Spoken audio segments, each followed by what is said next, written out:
গুলো দুনিয়ার কোন মানুষকে দেখানোর জন্য ইবাদত করে না। এই মানুষগুলো অন্য কারো চাহিদার জন্য, অন্য কাউকে দেখানোর জন্য কোনো ইবাদত করে না। ইয়াদউনা রাব্বাহুম বিল গাদাতি ওয়াল আশি, তারা সকাল বেলা এবং বিকাল বেলা আল্লাহ রাব্বুল আলামিনকে ডাকাডাকি করে, আল্লাহ রাব্বুল আলামিনের ইবাদত বندگی করতে থাকে। তাদের একমাত্র উদ্দেশ্য হলো ইউরিদুনা ওয়াজহাহু, তারা আল্লাহ রাব্বুল আলামিনের সন্তুষ্ট চায়, অন্য কিছু চায় না। খবরদার, ওয়ালা তাদু আইনাকা আনহুম, আপনার দৃষ্টি যেন তাদের থেকে ফিরে অন্যদের দিকে চলে না যায়। এই যে গরিব মানুষগুলো, তারা মক্কা থেকে হিজরত করে মদিনায় চলে গেছেন। গড় ছাড়লেন, বাড়ি ছাড়লেন, জায়গা জমিন যা কিছু ছিল সব ছেড়ে দিয়েছেন। মায়ের খাইতে খাইতে কোমরের মধ্যে হাড্ডি ছাড়া গোশত ছিল না। সালমানে ফারসি সেই ফারেস থেকে, ইরান থেকে আস্তে আস্তে আস্তে আস্তে অনেকগুলো পাদ্রী চেঞ্জ করে নিজে গোলামিয়তকে মেনে নিয়েছেন। তারপরে মদিনায় এসে মুসলমান হয়েছে। যাদের বিসর্জন, যাদের ত্যাগ তিতিক্ষা, ইসলাম যতদিন থাকবে, দুনিয়া যতদিন থাকবে, পূর্ব দিগন্ত থেকে সূর্য যতদিন উদিত হবে ততদিন পর্যন্ত তাদের নাম দুনিয়ার পাতার মধ্যে, ইতিহাসের মধ্যে থাকবে। তাদের কষ্ট, তাদের বিসর্জন। ওই সমস্ত মানুষের দিকে আপনি ঝুঁকে পড়বেন না। তুরিদু জিনাতাল হায়াতিদ দুনিয়া ওয়ালা তুতি মান আগফালনা কলবাহু আন যিকরিনা, যারা দুনিয়ার চাকচিক্যকে পছন্দ করে, যারা দুনিয়ার সৌন্দর্য চায়, ওয়াহ ওয়াহ চায়, বাবা চায়, তাদের দিকে যেন আপনি ঝুঁকে না পড়েন।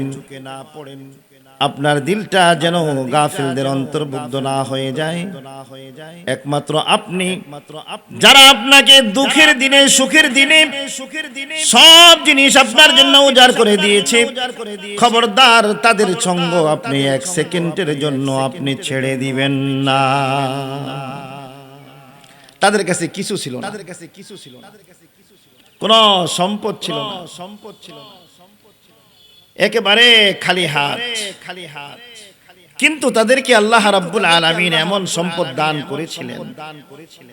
একটা হলো রাসূলের সোহবতে থেকে তাদের আমল, আখলাক, চরিত্র এমন সুন্দর, এমন পবিত্র ছিল যা মানুষ বর্তমানে চিন্তাও করতে পারে না, কল্পনাও করতে পারে না। মানুষের গুণাবলী কি এমন হতে পারে? অথচ তাদের পায়ে জুতা নাই, মোটা কাপড় পরে চলতেন গরমের দিনে। জুমার দিনে আগে গোসল করা, তখন জরুরি ছিল, সুন্নত, এখনো সুন্নত, কিন্তু এই সময় আরো তাকিদ বেশি ছিল। তার কারণ হলো যে জুমার দিনে মসজিদে নববীর উপরে ছিল খেজুর পাতার ছাউনি, নিচে ছিল খেজুর পাতার বিছানা। সাহাবা একরামদের গায়ের মধ্যে মোটা কাপড় থাকতো, পশমি কাপড়, পাতলা কাপড়ের ব্যবস্থা ছিল না। খেতে জমিনে কাজ করতেন। তারপরে জুমার দিনে যখন আসতেন, অনেক মানুষ জমা হইতো, তখন আল্লাহ রাসূল বলছেন, তোমরা জুমার দিনে কিন্তু গোসল করবে। কারণ হলো জানা নাকি আসে সবার শরীর থেকে কি গন্ধ বের হয়, তাহলে অনীহা আসবে, অভক্তি চলে আসবে। এই জন্য জুমার দিনে খবরদার তোমরা যেন গোসল করে আসবে। এখন তো জুমার দিনে মাশাআল্লাহ আতর, গোলাপ, পাতলা কাপড়, পারফিউম, সেন্ট, কত কিছু মাইখা আমরা যাই। তারপরে ওই সুন্নত এখনো পর্যন্ত সুন্নত জিন্দা আছে। এই জন্য দেখেন রাসূল করিম সাল্লাল্লাহু আলাইহি ওয়াসাল্লামের জমানায় ওইটাকে সোনালী যুগ বলা হয়।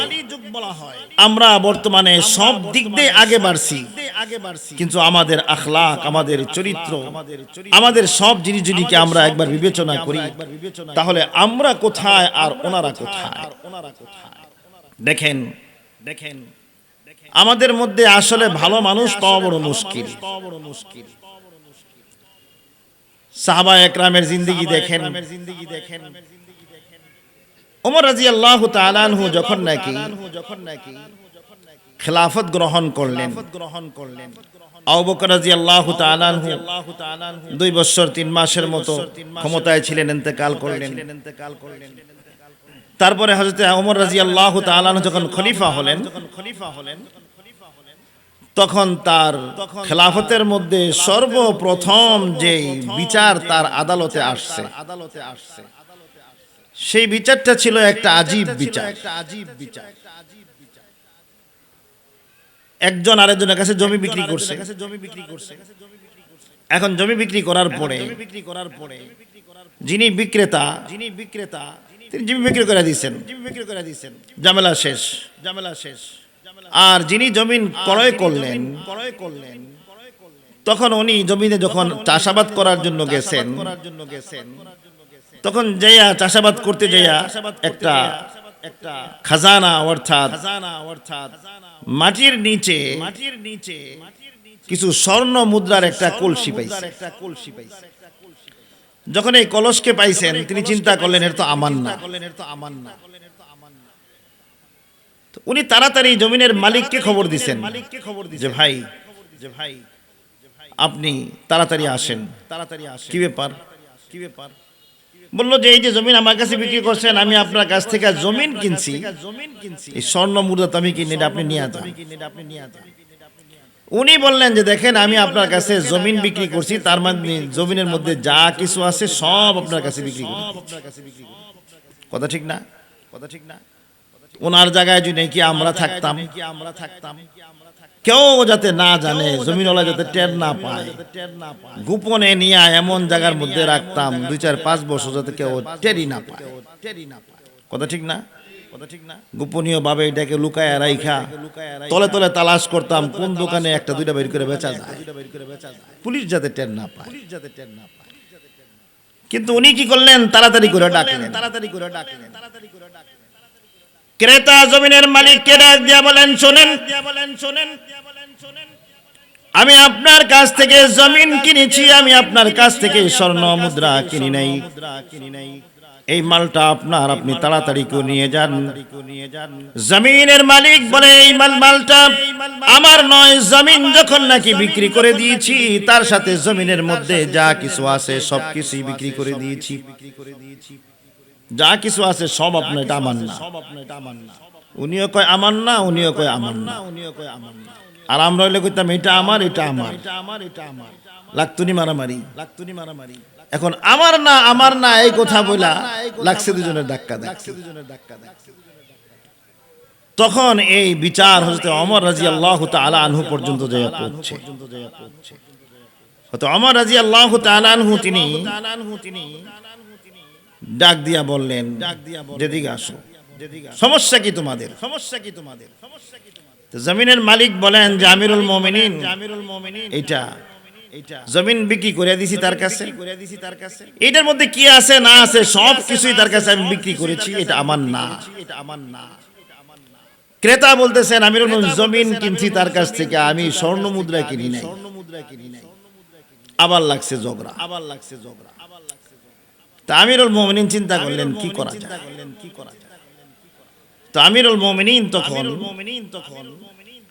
জিজ্ঞেস করলেন, তোমাদের সন্তান কি?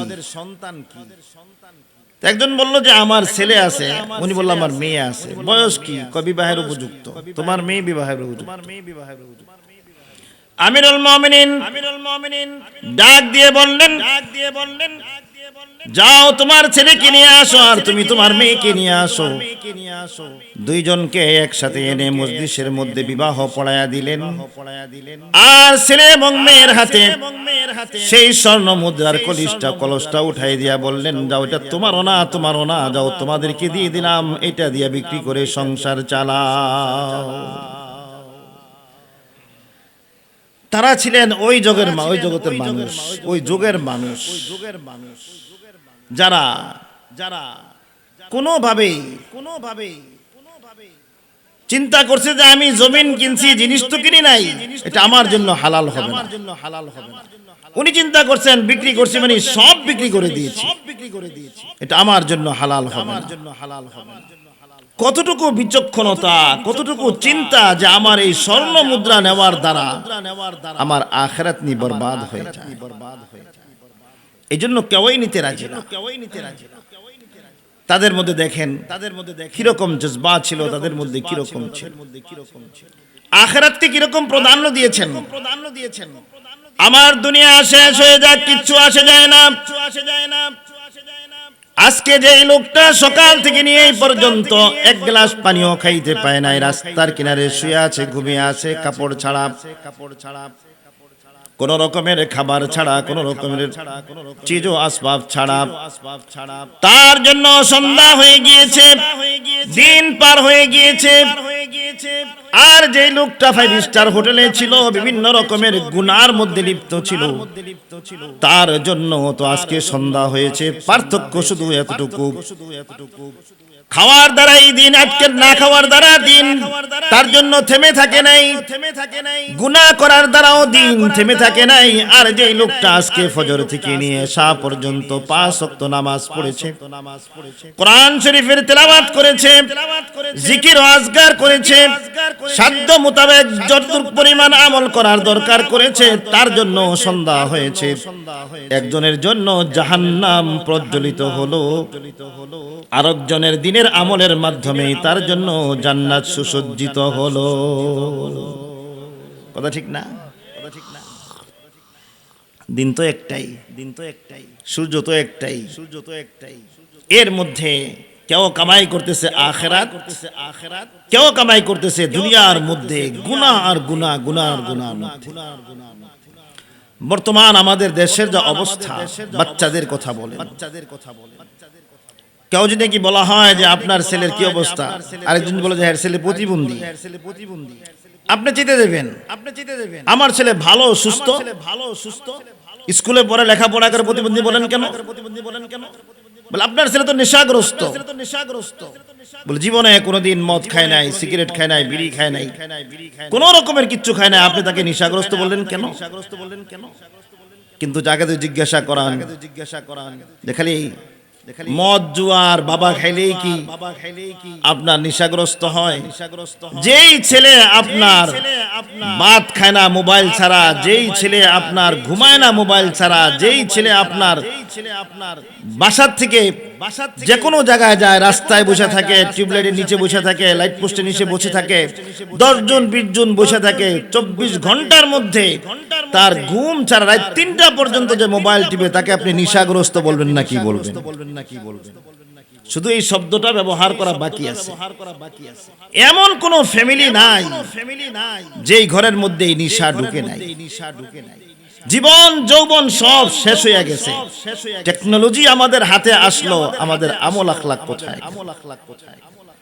সাহাবা একরামের কাছে কোনো টেকনোলজি ছিল না, কোনো কিছু ছিল না, কিন্তু গরিব সাহাবী আল্লাহ রাসূল ডাক দিয়া বলেন, দেখেন যে হাদিস টাইম পড়ছি, আলা উখবিরুকুম বিআহলিল জান্নাহ,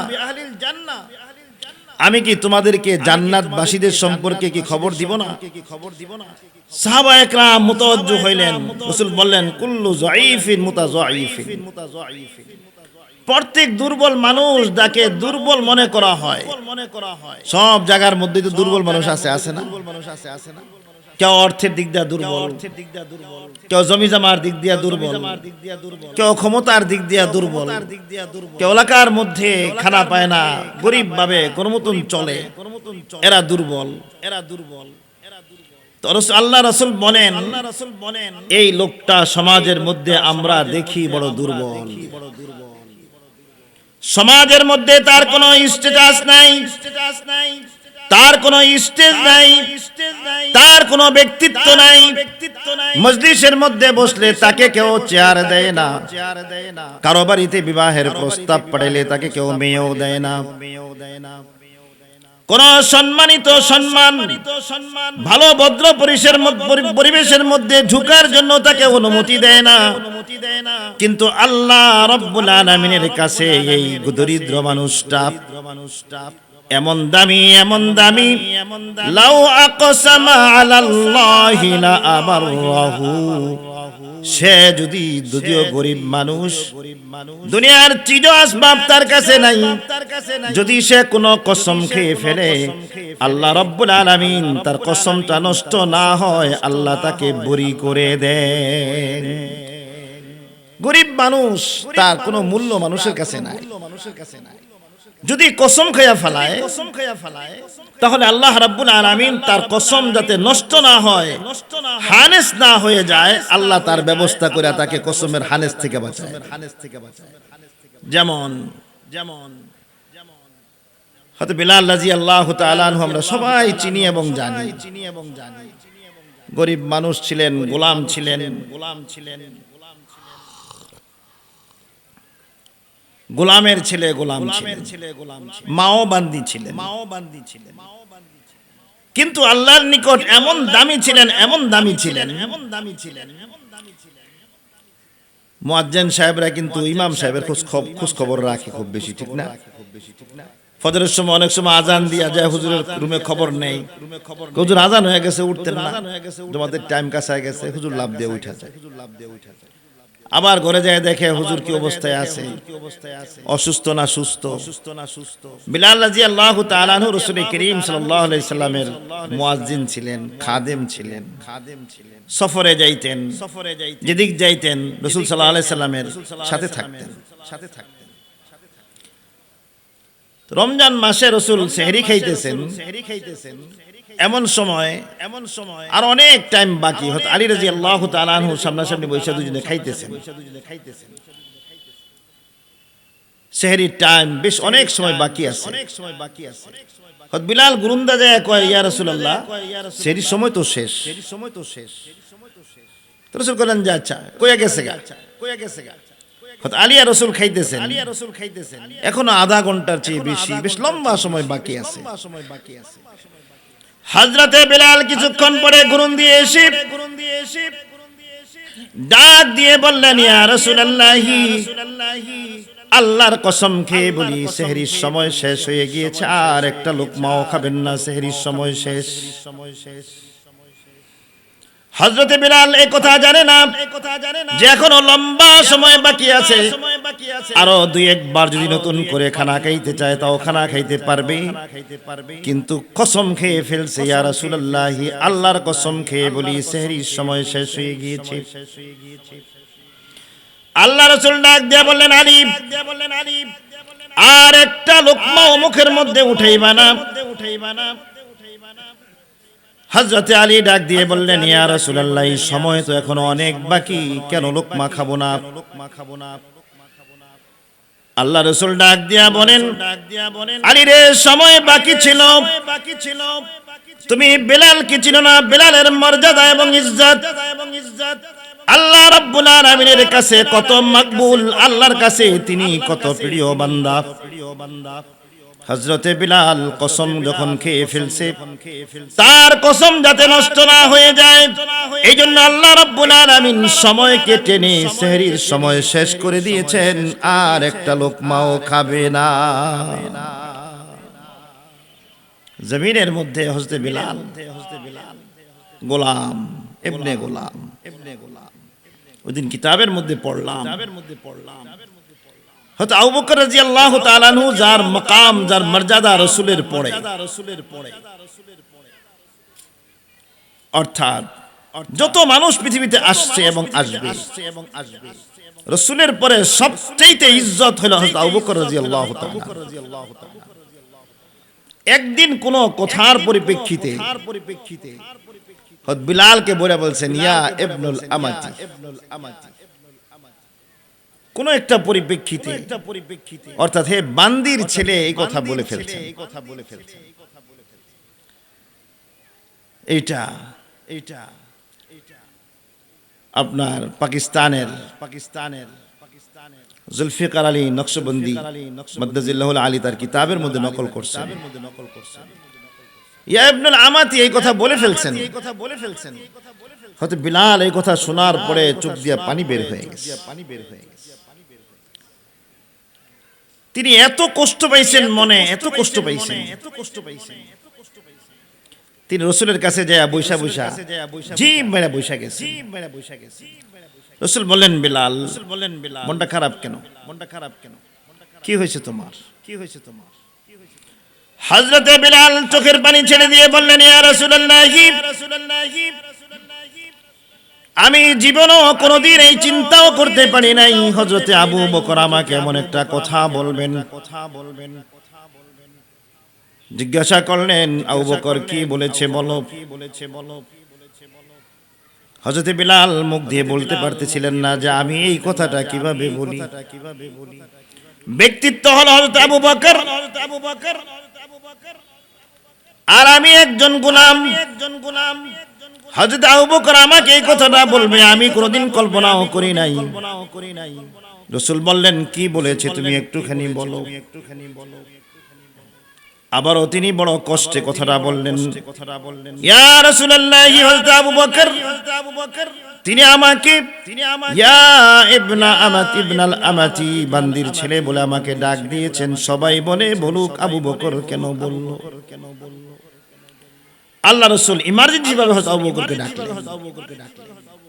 আবু বকর দৌড়ে আসছেন, দেখেই বুঝতে পারছেন ঘটনাটা সামথিং রং আছে। আবু বকর এমন একটা বাক্য আপনি জবান থেকে বের করেছেন,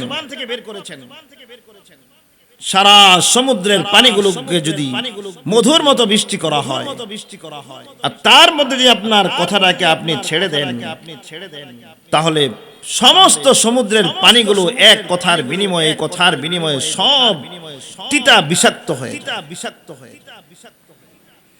আবু বকর বুঝতে পারলেন যে রাসূল মনে কষ্ট পাইছে এই কথাটা। বুঝাইতে চাইলেন যে আসলে এইভাবে আমি বলি নাই। সাথে সাথে হযরত আবু বকর,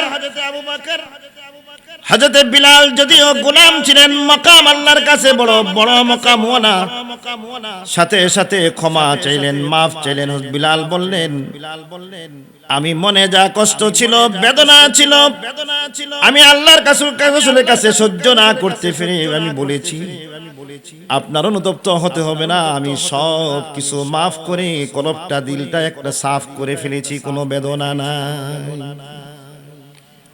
এরপর থেকে রাসূলের ইন্তেকালের পরে যখনই হযরত বিলাল রাদিয়াল্লাহু তাআলা আনহু হযরত আবু বকরের দরবারে আসতেন, তিনি তার মাথার রুমাল বা চাদর যা আছে ওটা বিছায়া দিয়া দাঁড়ায়া তাকে ইস্তেকবাল করতেন, যা সাইয়্যিদুনা বিলাল, যা সাইয়্যিদুনা বিলাল, যে আমাদের কাছে আমাদের সরদার বিলাল আসছে। নিজের চাদর বিছায়া দিয়া তাকে বসতে দিতেন।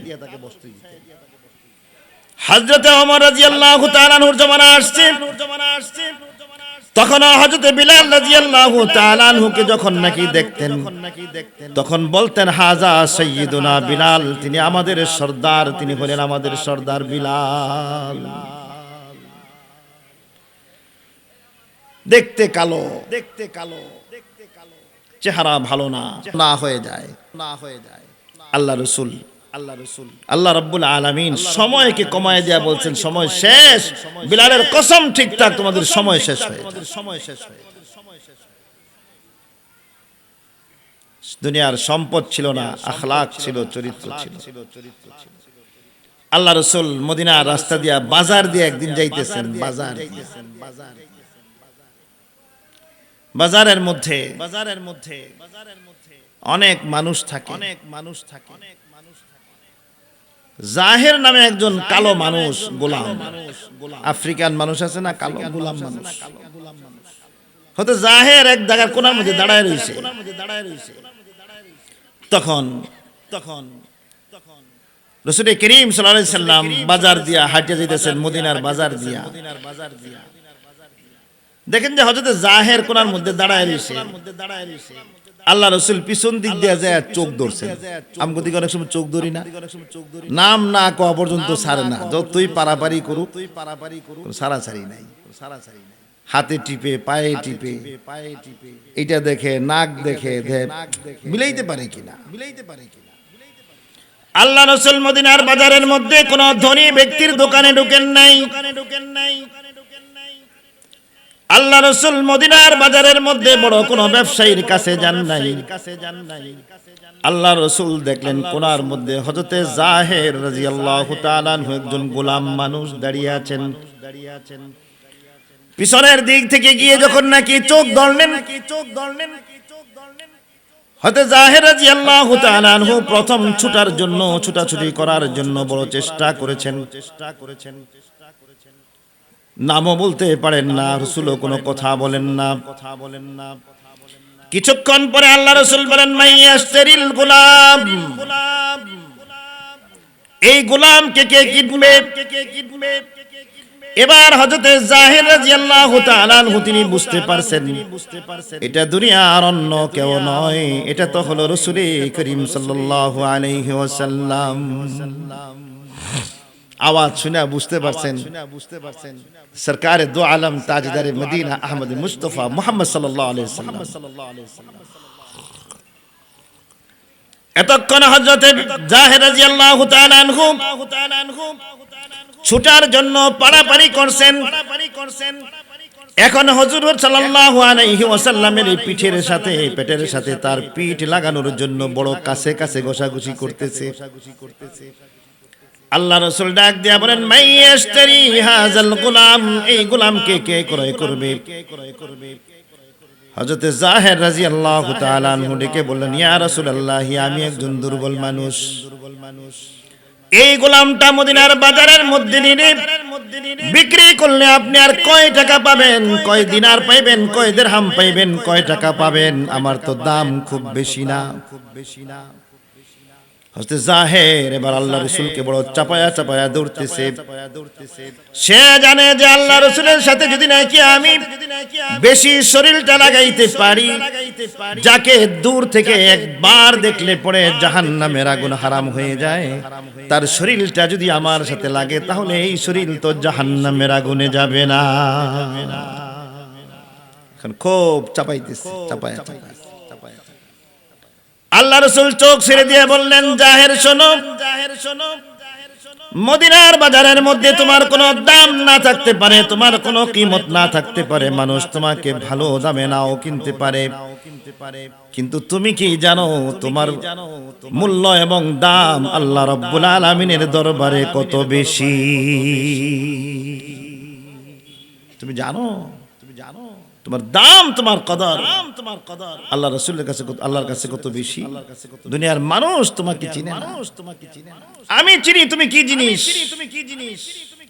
তাদের কাছে কিচ্ছু ছিল না, রং ঢং কোন রকমের পাউডার মেকআপ প্রসাধনী কিচ্ছু ছিল না, কিন্তু তাদের দিলটা এমন ভাবে আল্লাহর সাথে লাগায় রাখছে, এমন ভাবে আল্লাহ এবং আল্লাহ রাসূলের সাথে লাগায় রাখছে। দুনিয়া একদিকে, আল্লাহ এবং আল্লাহ রাসূল। আখলাক কেমন ছিল, মানুষের প্রতি সহযোগিতা এরকম ছিল। ইসলামের ঢঙ্কা যখন বাজতেছিল, চারদিকে শুধু ইসলাম আর ইসলাম প্রভাব বিস্তার করতেছিল। তখন কাফেররা মুশরিকিনরা গোয়েন্দা সংস্থার একজন লোক পাঠাইছে বাগদাদে। তখন ইসলামের মুসলমানদের আপনার রাজধানী ছিল বাগদাদ। তো দেখো তো তাদের মধ্যে কি আছে। তারা যে যেদিকে যায় বিজয় করে যায়, যেদিকে যায় দিনের পর দিন মাসের পর মাস যুদ্ধ করে। ওমর রাদিয়াল্লাহু তাআলা আনহু জামানার মধ্যে অর্ধ জগৎ তাদের কন্ট্রোলে চলে আসছে। তাদের মধ্যে কি আছে এমন জিনিস? সে ঘুরতে ঘুরতে বাগদাদের মধ্যে পৌঁছে। কষ্ট হইতেছে আপনাদের? বাগদাদের মধ্যে যে পৌঁছে, ক্ষুধা লাগছে। ক্ষুধা লাগার পরে চিন্তা করলো এক হোটেলে যে খানা খাই। তো হোটেলে খানা খাইতে বসছে। পাশের টেবিলে একজন লোক তার দিকে বারবার তাকায়। তো উনি মনে মনে ভাবলেন যে বারবার তাকায় কেন আমার দিকে? আমি বিন্দিসি মানুষ, অন্য দেশ থেকে আসছি, আবার গোয়েন্দা, আমি গোপনীয়ভাবে তাদের রিপোর্ট নেওয়ার জন্য আসি, মানে টের পাইয়া যায়।